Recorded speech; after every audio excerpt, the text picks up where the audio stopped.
बड़ी सुंदर कथा ब्रज की। ऐसा कहते हैं, वृंदावन के वृक्ष को मरम न जाने कोई, डाल डाल और पात पात श्री राधे राधे होए। वृंदावन के वृक्षों की महिमा का कोई पार नहीं पा सकता। यहाँ की तो कण कण की महिमा है। सौभाग्यशाली होते हैं वो लोग जिनको वृंदावन में दर्शन करने का सौभाग्य मिलता है। वृंदावन घूमने की जगह नहीं है, तो दर्शनीय जगह है। प्रिय प्रीतम का यहाँ दर्शन करें, कण कण में भगवान है ऐसा भाव रखें, तब वृंदावन का आनंद आएगा। और एक बड़ी सच्ची बड़ी सुंदर घटना मैं आप लोगों को बताना चाहूँगा। देखिए, ठाकुर जी साक्षात रूप में अभी भी वृंदावन में है। ऐसा विचार नहीं करना चाहिए कि भगवान चले गए, अब वृंदावन में भगवान नहीं है। भगवान आज भी हैं।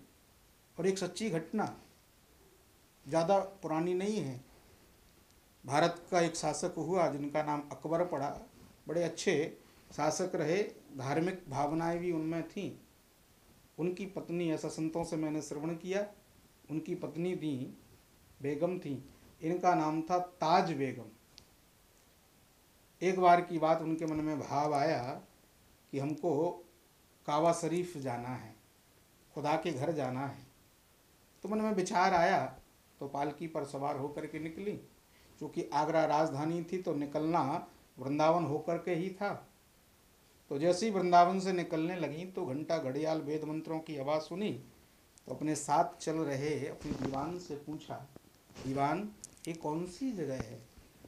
तो दीवान ने सहसा ही कह दिया, बेगम साहिबा ये छोटे खुदा का एक छोटा सा नगर है जिसको वृंदावन कहते हैं। तो एकदम चौंकी, ये छोटा खुदा क्या होता है? भाई हमने तो खुदा को ही जाना है, पर ये छोटा खुदा क्या? छोटा खुदा और बड़ा खुदा, बड़ा छोटा नहीं होता है खुदा, खुदा तो खुदा है।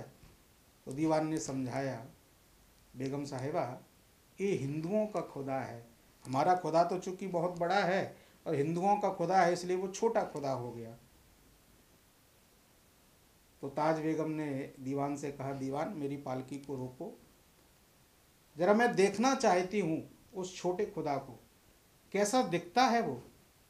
दीवान ने समझाया, बेगम साहिबा ये हिंदुओं का खुदा है, हमको वहाँ नहीं जाना चाहिए। और उस छोटे खुदा के पास जाकर के हम करेंगे क्या? हम तो बड़े खुदा के पास जा रहे हैं। बेगम साहिबा ने कहा, नहीं नहीं, पहले मैं छोटे खुदा का दर्शन करूंगी, उससे मिलूंगी, तब बड़े खुदा के पास जाऊंगी। मैं भी तो देखूँ ये छोटा खुदा है क्या। कह करके बेगम साहिबा वृंदावन की ओर निकली। जैसे ही बिहारी जी के दर्शन करने के लिए जाने लगी तो मंदिर के पुजारियों ने उनको रोक दिया। चूँकि अन्य धर्म से थी तो अनुमति नहीं थी। जाने का बहुत प्रयास किया, रोने लगी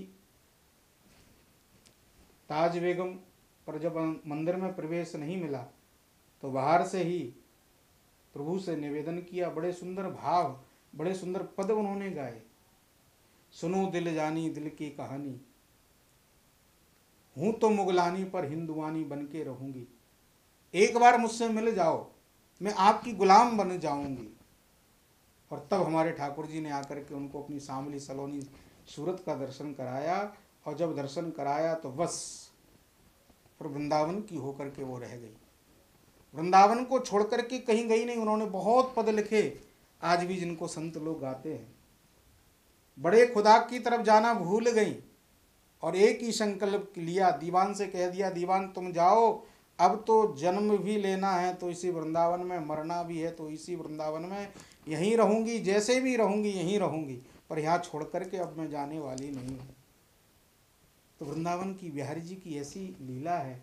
एक बार जो वृंदावन आ जाता है वो तो फिर ठाकुर जी का ही होकर के रह जाता है।